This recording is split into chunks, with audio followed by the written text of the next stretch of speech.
প্রথম আল্লাহ তাআলা হিসেব নেবেন কিয়ামতের ময়দানে এই সালাতের। আউয়ালু মা ইউহাসাবু বিহিল আবদু ইয়াউমাল কিয়ামাতি আস-সালাহ। সর্বপ্রথম আল্লাহ তাআলা এই সালাতের হিসাব নেবেন। এই সালাতের হিসাব যদি আমরা সুন্দর করে দিতে পারি, সব সুন্দর হয়ে যাবে। এবং ঈমান আর কুফরের মাঝে পার্থক্য হচ্ছে এই সালাহ।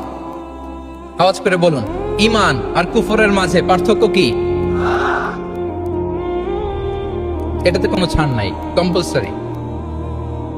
Push yourself to offer Salah on time. এটাই আমাদের আইডেন্টিটি। মুসলিম আইডেন্টিটির প্রথম কথা হচ্ছে সালাত। যার সালাত নাই তার ঈমান নাই। আওয়াজ করে বলেন, যার সালাত নাই তার কি নাই? আমাদের অনেক তরুণরা মুসলিম উম্মার মুক্তি কিভাবে হবে এটা নিয়ে খুব পেরেশান, কিন্তু সালাতের ব্যাপারে উদাসীন। এরকম আছে না নাই? এটা হইল? এটা যায়? হ্যাঁ, যে ব্যক্তি মুসলিম উম্মার মুক্তি নিয়ে টেনসড, সে সালাতে উদাসীন, এটা মেনে নেওয়া যায় না। তাহলে মুসলিম আইডেন্টিটি প্রোটেক্ট করতে হলে সর্বপ্রথম আমাদেরকে সালাতে যত্নবান হতে হবে, 1 নাম্বার। 2 নাম্বার হচ্ছে আল কোরআন আল কারীমের সাথে আমাদের অ্যাটাচমেন্টটাকে মজবুত করতে হবে। 1 নাম্বার হচ্ছে সালাত মুসলিম আইডেন্টিটির, 2 নাম্বার হচ্ছে কোরআন। আওয়াজ করে বলেন, 2 নাম্বার কি? কোরআনের সাথে আমাদের অ্যাটাচমেন্ট বাড়াইতে হবে।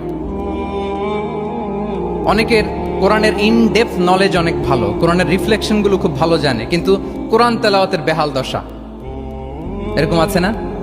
আবার আমাদের অনেক ভাইদের কোরআন তেলাওয়াত মাশাআল্লাহ খুব বিশুদ্ধ, কিন্তু তার আবার কোরআনের রিফ্লেকশন গুলো জানা নাই। দুইটাই আমাদের জন্য ক্রাইসিস।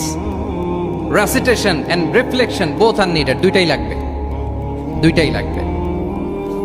যে প্রজন্ম কোরআন জানে না তারা কখনো সফল হতে পারে না। আই রিপিট, আমি আবারও বলছি, যে প্রজন্ম কোরআন জানে না তারা কখনো সফল হতে পারে না। তাহলে আমাদের মুসলিম আইডেন্টিটিকে যদি প্রিজার্ভ করতে হয়, প্রোটেক্ট করতে হয়, প্রথমে আমাদেরকে সালাতের ব্যাপারে সোচ্চার হইতে হবে, সচেতন হইতে হবে। 2 নম্বরে কোরআনের সাথে আমাদেরকে অ্যাটাচমেন্ট বাড়াইতে হবে। কোরআন যেমনি বিশুদ্ধভাবে আমার আবৃত্তি করতে, তেলাওয়াত করতে জানতে হবে, আবার কোরআনের রিফ্লেকশনগুলো, কোরআনের শিক্ষাগুলো আমাদেরকে জানতে হবে।